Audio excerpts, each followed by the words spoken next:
नमस्कार. Marathi kitchen with सवितामध्ये तुमचे स्वागत आहे. तर आज आपण कोवळ्या फणसाची भाजी बनवणार आहोत. ही भाजी चवीला खूप छान लागते.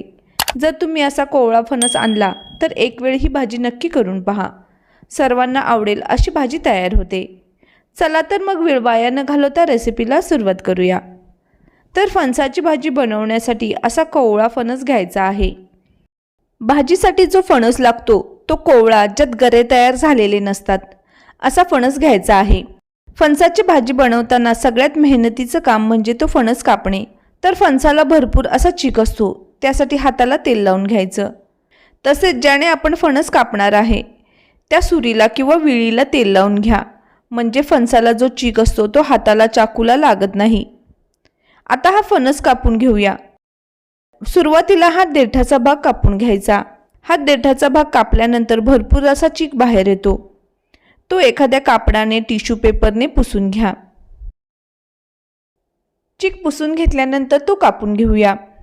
फणसाच्या अशा चकत्या करून घ्यायच्या. जी सुरी वापरणार आहोत त्याला सुद्धा चांगली धार असावी, म्हणजे फणस सहज कट करता येतो. इथे दाखवल्याप्रमाणे याचे काप करून घ्या. तसेच या फणसाच्या सालीचा भाग इथे दाखवल्याप्रमाणे काढून घ्या, किंवा तुम्ही तो न काढता शिजवल्यानंतरही काढून घेऊ शकताय.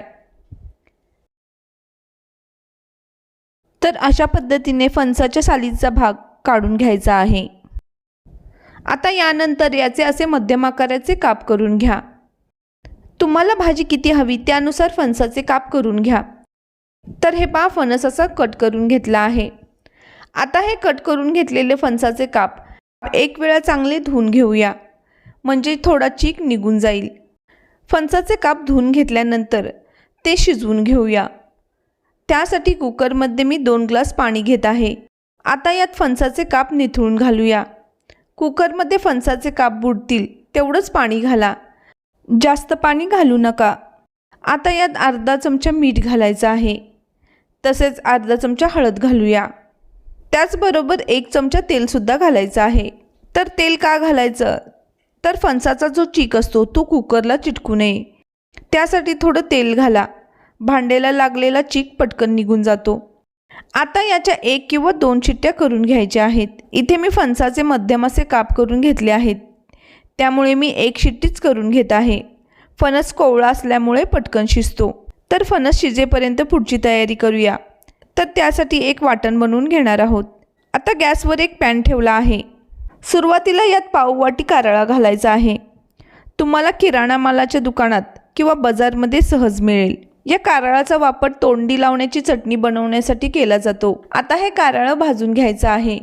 गॅस लो ठेवूनच कारळं भाजून घ्यायचं, कारण ते पटकन करपू शकतं.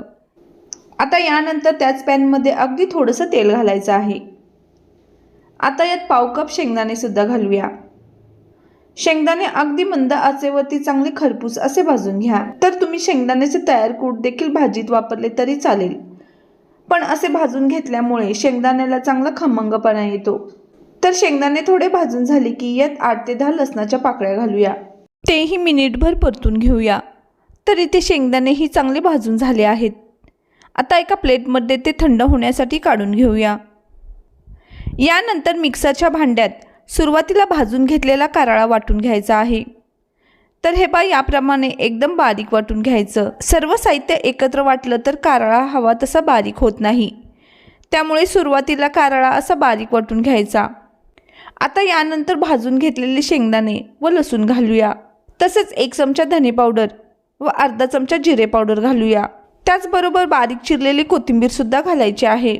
आता सर्व घेतलेलं साहित्य पाणी न घालता दरदरीत असं वाटून घ्यायचं. तर हे पहा, छान असं दरदरीत वाटून घेतलं आहे. तेल, लसूण व कोथिंबीरीच्या ओलाव्यामुळे छान असे वाटण तयार झाले आहे. या तयार वाटणात थोडंसं तिखट व मीठ घातलं तर तोंडी लावण्यासाठी छान चटणी तयार होईल. तर दुसरीकडे कुकरसुद्धा थंड झाला आहे. याचं झाकण काढून पाहूया. फणस निथळून एका ताटामध्ये काढून घ्या. तर हे पहा, फणस छान असा शिजला आहे. फणस पूर्ण थंड झाल्यावर इथे दाखवल्याप्रमाणे हाताने कुस्करून घ्या.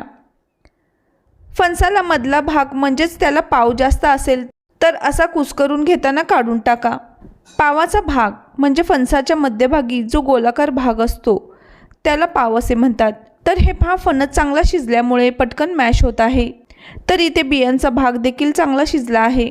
तर मी सर्व फणस असा कुस्करून घेत आहे. फणस व्यवस्थित कुस्करून घेतल्यानंतर आता भाजी बनवायला घेऊया. त्यासाठी गॅसवर एक कढई ठेवा. सुरुवातीला यात 3 ते 4 पळी तेल घाला. तर रोजच्या भाजीपेक्षा फणसाच्या भाजीला थोडं जास्त तेल वापरावं लागतं. तेल गरम झालं की यात 1 चमचा जिरे घाला. त्याचबरोबर अर्धा चमचा हिंग घालायचं. जिरं चांगलं तडतडून द्यायचं आहे. जिरे चांगले तडतडले की यात ठेचलेला लसूण घाला. इथे मी 10 ते 12 लसूण पाकळ्या ठेचून घेतल्या आहेत. लसूण चांगला मिनिटभर परतून घ्या. यात लगेचच कांदा घालूया. इथे मी 3 मध्यम आकाराचे कांदे छान बारीक चिरून घेतले आहेत. या भाजीत कांद्याचा वापर थोडा जास्त करावा लागतो.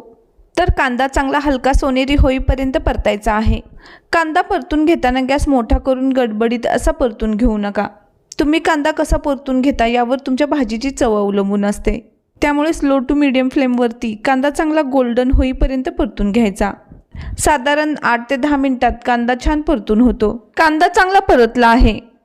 आता यात 1.5 चमचा घरगुती कांदा लसूण मसाला घालूया. त्याचबरोबर रंगासाठी 1 चमचा काश्मीरी मिरची पावडर घाला. तिखटाचे प्रमाण तुमच्या आवडीप्रमाणे कमी अधिक करू शकताय. तर तिखट चांगलं परतून घेतलं. आता यानंतर यात तयार केलेले कारळा व शेंगदाण्याचे वाटण घालूया. वाटणाने या भाजीला खूप छान चव येते. तुम्ही या पद्धतीने एक वेळ भाजी बनवून पहा. तर हे वाटण कांद्याबरोबर छान असे खमंग परतून घेऊया. तर हे वाटण कांद्याबरोबर छान असे खमंग परतून घेतले आहे. आता यात कुस्करून घेतलेला फणस घालूया. गॅस स्लोच ठेवला आहे. हा फणस मसाल्यांमध्ये व्यवस्थित मिक्स करून घेऊया. चांगलं परतून घ्यायचं. कारळाचे वाटण देखील भाजीला एकसारखं लागलं पाहिजे असं परतून घ्यायचं. हे पहा व्यवस्थित मिक्स करून घेतलं आहे. आता या कढईवर झाकण ठेवून भाजी 2 मिनिटे शिजवून घेऊया. म्हणजे सर्व मसाल्यांचे फ्लेवर भाजीत उतरतील. तर 3 मिनिटांनी झाकण काढून भाजी पुन्हा एकदा हलवून घेऊया. व्यवस्थित अशी मिक्स करून घ्या. आता वरून भरपूर अशी कोथिंबीर घालायची आहे. तर या भाजीला कोणतेही जास्तीचे मसाले लागत नाहीत. अगदी कमी साहित्यात ही भाजी बनवून तयार होते. आणखीन मिनिटभर गॅस चालू ठेवून ही परतून घ्या. नंतर गॅस बंद केला तरी चालेल. तर तयार आहे अप्रतिम चवीची कोवळ्या फणसाची भाजी. भाकरी चपातीसोबत ही भाजी छान लागते. तर आजची रेसिपी तुम्ही जरूर ट्राय करा. रेसिपी कशी वाटली ती कमेंटद्वारे नक्की कळवा. व्हिडिओ आवडल्यास लाईक शेअर करायला विसरू नका. चॅनेलला अजून सबस्क्राईब केले नसल्यास सबस्क्राईब करा व सोबतचे बेल आयकनही प्रेस करा. पुन्हा भेटूया अशाच एका नवीन रेसिपीसोबत. धन्यवाद.